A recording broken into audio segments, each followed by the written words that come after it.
आज हम grammar series start करने वाले हैं 8, 9, 10 के लिए। बहुत सारे ग्रामर्स के टॉपिक को हम इसमें क्लियर करेंगे। तो वर्कशीट स्टडी मटेरियल आपको लिंक में मिल जाएगा और ये सभी टॉपिक्स में मिलेंगे आपको।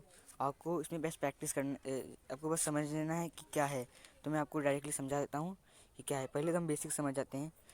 तो क्या है, look at the sentence below. Sumina is a brilliant student. ठीक है, सुमिना एक ब्रिलियंट स्टूडेंट है। इसको डिवाइड किया गया है।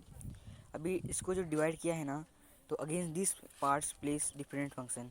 ये जो पार्ट है हर टाइप का फंक्शन प्ले करता है। ठीक है, जैसे कि सुमोना जो है पर्सन को रिफर कर रहा है कि वो पर्सन है, एक पर्सन में आता है। ठीक है, आती है। इस एक वर्ब है, स्टेट समथिंग, मतलब कि एक वर्ब है इस। ठीक है, और ब्रिलियंट जो है ना कुछ इन्फॉर्मेशन बता रहा है। तो ये एक एडजेक्टिव हुआ और स्टूडेंट के बारे में बता रहा है कि क्या है वो।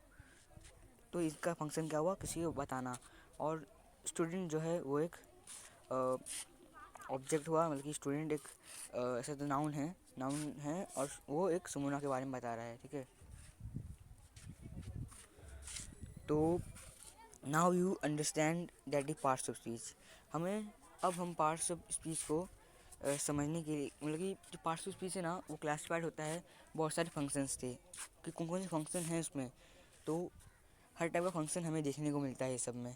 ठीक है, हमको हर टाइप का फंक्शंस देखने को मिलता है। जैसे कि अभी इस जो है वो वर्ब का काम कर रहा है, सुमोना है पर्सन के बारे में बता रहा है। तो ये सब जो है ये सब बने हैं फंक्शंस को बताने के लिए, जिससे कि एक सेंटेंस बन पाए। ठीक है, अच्छे से वीडियो देखिए और कुछ प्रॉब्लम हुआ तो बताना। अभी ये जो पोएम है ना, इस पोएम से समझ जाएंगे हम लोग कि आर्ट पार्ट हमारे। देखिए अभी इसको इसको समझना जरूरी है कि पार्ट्स ऑफ स्पीच जो है इंग्लिश में वो कुछ आर्ट टाइप के हैं। तो वो देखिए, noun, pronoun, adjective, verb, adverb, preposition, conjunction और इंटरजेक्शन ऐसे हैं। तो every name is called noun. तो सभी जो भी नाम होते हैं उसको नाउन कहा जाता है। वो कोई फील्ड हो, फाउंटेन हो, स्ट्रीट हो या टाउन हो। और in place of noun, noun के प्लेस पे प्रोनाउन का यूज़ किया जाता है, जैसे कि ही, सी। ठीक है, अभी एग्जेक्टिव, एग्जेक्टिव जो होता है वो थिंग को डिस्क्राइब करता है। ठीक है,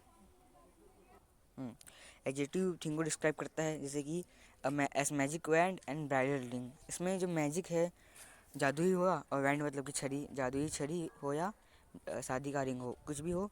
उसमें जो रिंग है और वैंड है वो एक थिंग है जिसको डिस्क्राइब किया गया है एग्जेक्टिव के साथ। तो एग्जेक्टिव डिस्क्राइब्स अ थिंग। अभी the verb means action, something done. Verb का मतलब एक्शन होता है कि कुछ हो रहा हो, कि मतलब कर रहे हो जो भी, एक एक्शन का हो, एक्शन दिखा रहा है, एक्शन दिखाए मतलब। जैसे कि to read, to write, to jump, to run.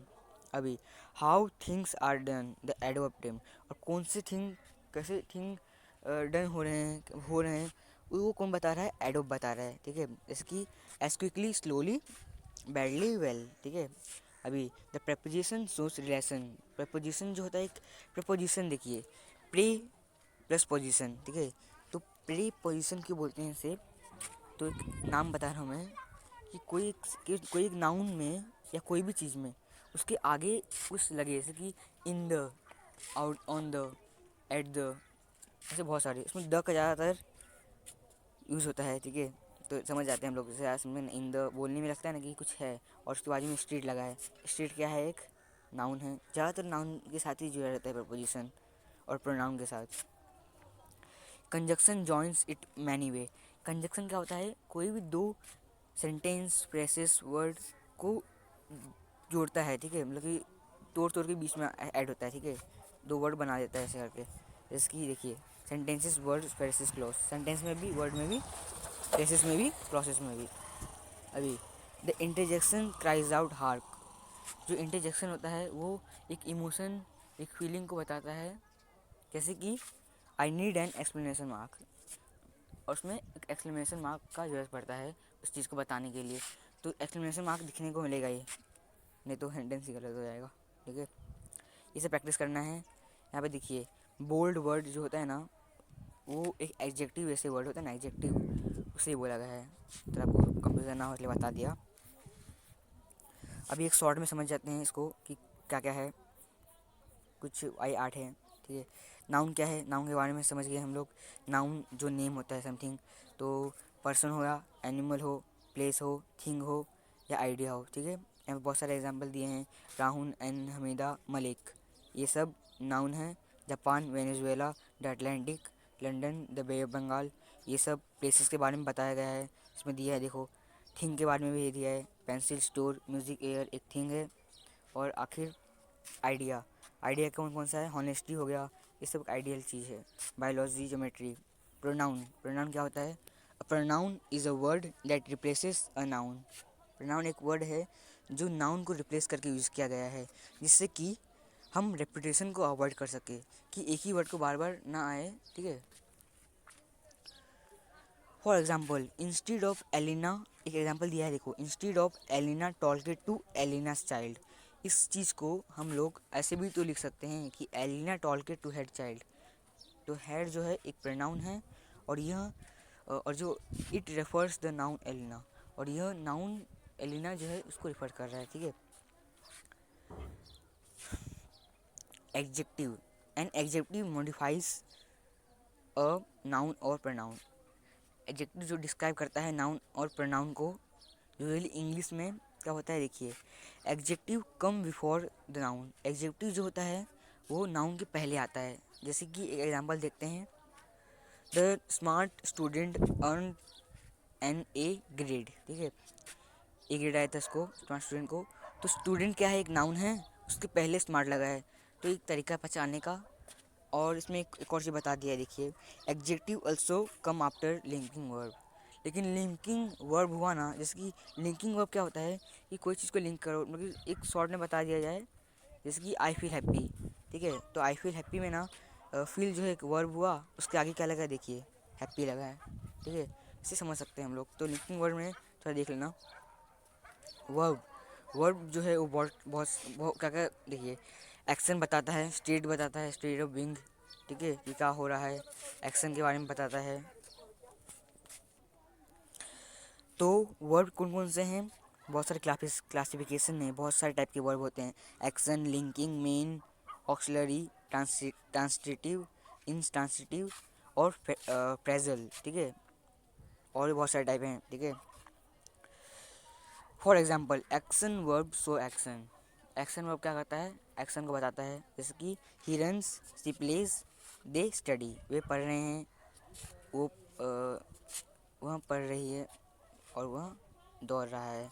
इसमें चीज़ समझा हमने कि एक वर्ब कोई बता रहा है, एक्शन वर्ब। अभी लिंकिंग वर्ब क्या करता है, लिंक करता है कोई एडजेक्टिव या नाउन को। जिसकी मैटिन is intelligent, he is a teacher, ठीक है। ये एक सेंटेंस है कि मैटिन इंटेलिजेंट है और वो एक टीचर भी है, ठीक है। तो क्या है एज ए लिंकिंग वर्ड। ऐसा कौन सा एक लिंकिंग वर्ड इसमें देखिए देखने को मिल रहा है हम लोग को। एक एडजेक्टिव जो है वो एक इंटेलिजेंट है जो एडजेक्टिव है, और नाउन क्या है, टीचर है, ठीक है। दो टाइप का वर्ड है, दोनों लिंक कर रहे हैं। ज़्यादातर लिंकिंग वर्ड छोटे होते हैं, इसमें डायरेक्ट बता दिया जा रहा है कि इस एक लिंकिंग वर्ड है, वर्ब है मतलब। अभी adverb, an adverb is a word that modifies a verb, an adjective और अनदर एडवर्ब, ठीक है। एडवर्ब क्या करता है, एडवर्ब पहले बताता हूँ। एडवर्ब जो है वो दो नाउन से बने हैं, एडजेक्टिव और वर्ब, दोनों को यूज़ करके बनाया गया है एडवर्ब को। तो एन एडजेक्टिव और अनदर एडवर्ब, ठीक है, वही बताया यहाँ पे। तो देखिए ध्यान से यहाँ पे, the teacher carefully checks the homework, verb है, उससे पहले लगा है क्या। और देखिए एडजेक्टिव एडवर्ब को मतलब समझना कैसे, ज़्यादातर उसमें ना वाई लगता है, एल वाई लगता है, ई एस टी भी लगता है, ठीक है। तो देखते हैं अभी, he hear carefully is an adverb that modifies the verb check, ठीक है। इसमें वर्ब जो है चेक एक वर्ब है, और केयरफुली एक एडवर्ब है, ठीक है। ऐसे एक्सट्रीमली एक एडवर्ब है, एंथुसियास्टिक उसके आगे लगा है, वो एक वर्ब है, सॉरी एडजेक्टिव है।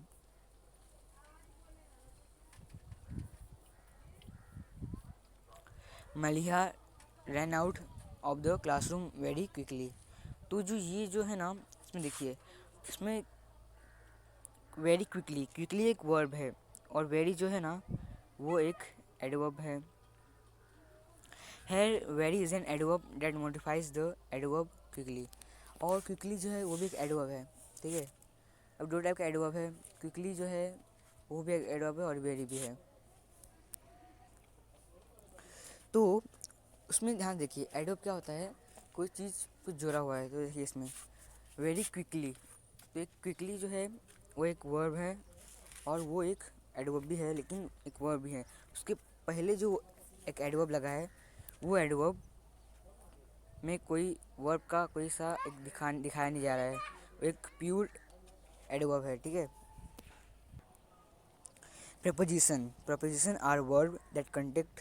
देख प्रपोजिशन क्या होता है, बताया था अच्छे से कि कोई चीज़ को मतलब कि लगाया जो मतलब कि नाउन और प्रोनाउन, देखो बताया यहाँ पे नाउन और प्रोनाउन या कोई अनदर वर्ड में कनेक्ट होता है, ठीक है। जैसे कि are the, on the, in the, at the, with the, about, for the, to the, though, ठीक है। ये सब क्या है, सब ये सब ना एक कनेक्टिविटी दिखाते हैं, इसलिए ये सब और कॉमन है, ये सब इसे याद कर लेना आप लोग, कॉमन चीज़ है, ज़्यादातर यही सब पूछा जाता है। अभी conjunction, conjunction joins together verb. Conjunction क्या करता है, जॉइन करता है दो वर्ड को, मैं बताया था, फ्रेजेस को, क्लॉसेस को, ठीक है। जैसे कि he and his brother will come, word है ये, he came to the class and started teaching. इसमें एंड जो है वो तोड़ा गया है, एंड सब में दो चीज़ में एंड का यूज़ किया गया है और ये क्लॉसेस है। अभी it is easy to say but difficult to do, but जो है वो फ्रेजेस में आता है और बट जो है वो तोड़ रहा है दो वर्ड को, ठीक है। कि लेकिन, और, इसलिए, जैसे हम देखिए इसमें सी इज़ इंटेलिजेंट, यहाँ पे सेमी कॉलन का यूज़ किया गया है, और therefore she does not need too much help, therefore एक इसलिए दिया है और एक क्लॉसेस है वो, ठीक है। अभी इंटरजेक्शन चलते हैं। Interjection are word use to express emotional states, they can usually be found in narrative writing. Interjection को ज़्यादातर एक एक्सप्रेस करता है इमोशनल स्टेट को, और इसे हम लोग ज़्यादातर नैरेटिव में देखे हैं, इंटरव्यू में देखते हैं और स्पोकन इंग्लिश में देखते हैं, ठीक है। दे कैन स्टैंड अलोन, ठीक है। देखिए अभी एग्जाम्पल में, ओह वाओ, उच, आउच, उप्स है। इसमें एक पहले तो हम इंटरजेक्शन को इस मार्क्स से समझ सकते हैं कि इंटरजेक्शन यही है। They can also be use in phrases और सेंटेंस में, ठीक है। सो ज़्यादातर यूज़ किया जाता है फ्रेज में, सेंटेंस में, क्लॉसेस में भी यूज़ किया जाता है। अभी यहाँ पे एक एग्जांपल दिया है, हाउ वो नहीं, व्हाट अ लवली डे, ठीक है। बाजू में इंटरजेक्शन का एक एक्सप्लेनेशन मार्क दिया है, समझ गए। How strong the man is, आपको समझ में नहीं आ रहा हो एक्सप्लेनेशन मार्क हो। कुछ एक्सरसाइज हैं आपको मैं एक रेड, हाँ रेड बॉक्स से बना दूंगा, एक्सरसाइज आने रहेगा, आपको ऐसे कंफ्यूजन ना हो। अभी ये पोइम आपको पढ़ना है, read and guess the speech of parts of speech, ठीक है। इसमें कुछ नहीं है, बस वही चीज़ को बताया है आपस से, बस एक पोइम के हिसाब से कुछ 4 चेंजेस हुए हैं इसमें। अभी पार्ट 2 में और ज़्यादा मीडियम लेवल में, हाँ मीडियम लेवल में बताया जाएगा। मैंने तो ये मीडियम लेवल भी पढ़ा दिया इसमें, तो आपको बेसिक लेवल और मीडियम लेवल इसमें समझ आ जाएगा। हायर लेवल जो है वो नेक्स्ट वीडियो में बताऊंगा, और आपको ये मिल जाएगा वर्कशीट, बस को प्रैक्टिस करना है और सब्सक्राइब कीजिए चैनल को। और